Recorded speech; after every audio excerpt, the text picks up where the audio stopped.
पार्थिव पूजन की बड़ी भारी महिमा। बड़ी बड़ी आपदाओं से विपदाओं से बचने के लिए वो बड़े बड़े धर्म संकट जिनके पास में आने के लिए तैयार हो रहे हैं, वो मात्र पार्थिव लिंग है।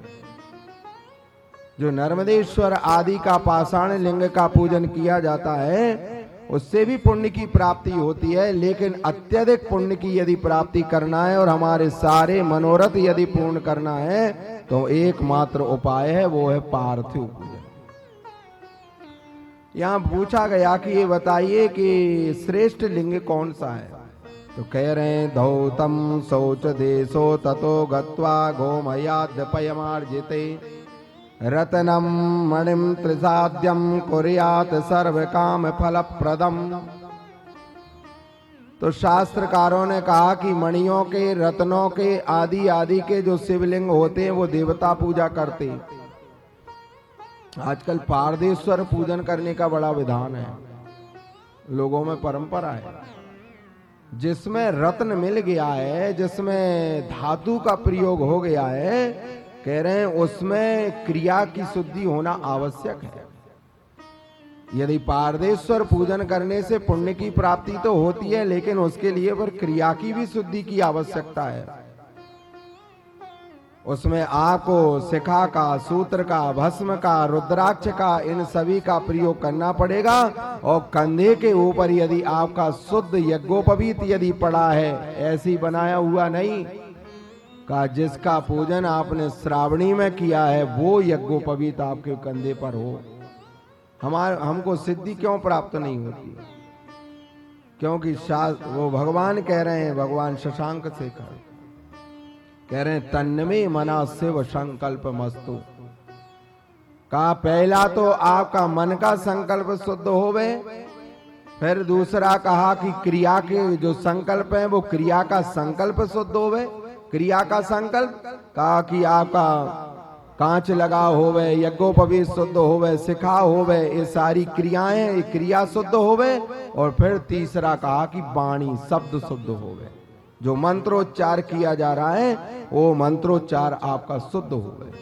जब ये तीनों चीजें एकत्रित हो जाएं तब भगवान शशांक शेखर कह रहे हैं तन्मे मना शिव संकल्प मस्तु। तुम्हारी सारे संकल्प जब शुद्ध हो जाएंगे तो सिद्धि देने का दायित्व तो मेरा है, तुमको सिद्धि तो मिलना ही मिलना है। तो यहाँ प्रकरण आया है एकम बाद प्रकुर्याचो गंगा बिंदुरिति ब्रुवनो। तो कहा जिसमें रत्न मिल गया है, धातु मिल गया है, यदि उस लिंग का निर्माण जो व्यक्ति कर रहा है, ब्राह्मण करे, क्षत्रिय करे, वैश्य करे, लेकिन कंधे के ऊपर शुद्ध यज्ञोपवीत हो गए।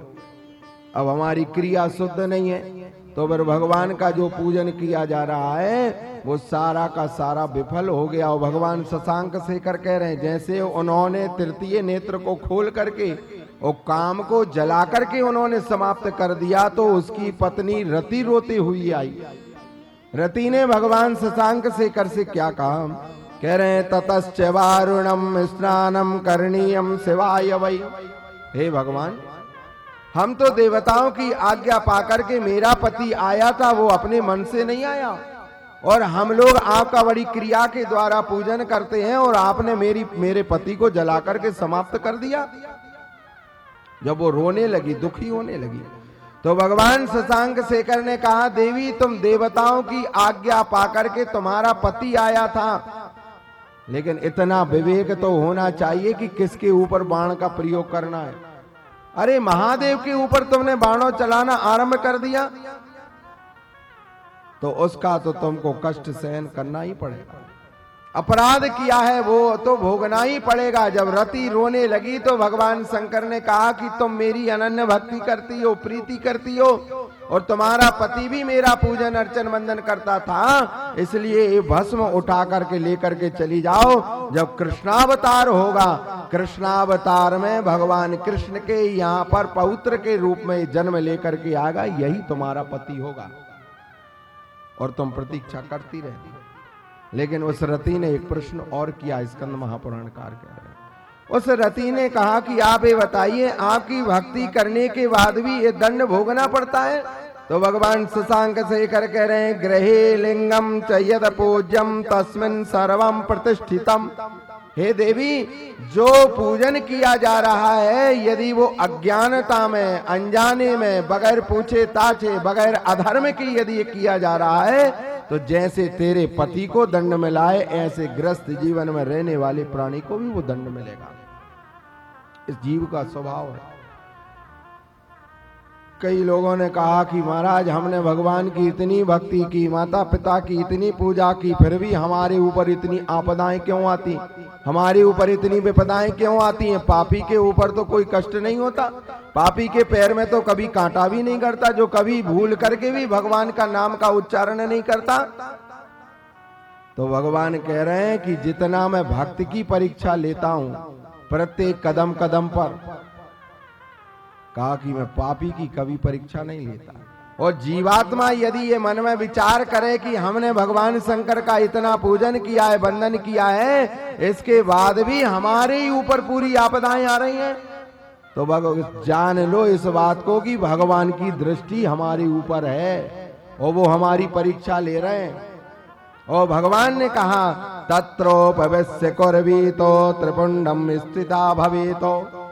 कहा कि उस भक्ति की मैं उस पराकाष्ठा पर जाकर के भक्ति लेता हूं, जिसका पराकाष्ठा पर बड़े बड़े ज्ञानवान व्यक्ति अपने ज्ञान को भूल करके और उनका वो ज्ञान भी ध्वस्त हो जाता है, वहां पर भी जाकर के मैं उसकी पराकाष्ठा, उसकी परीक्षा लेता हूं। और भक्ति का परिणाम ही ये होता है कि हम, और ये भक्ति अपने सुख के लिए नहीं होती कि हम भगवान का पूजन कर रहे हैं तो हमारे मनोरथ पूर्ण हो गए। स्वार्थ युक्त यदि हमारी भक्ति है तो भगवान कह रहे हैं वो अल्पज्ञ है, वो भक्ति नहीं है।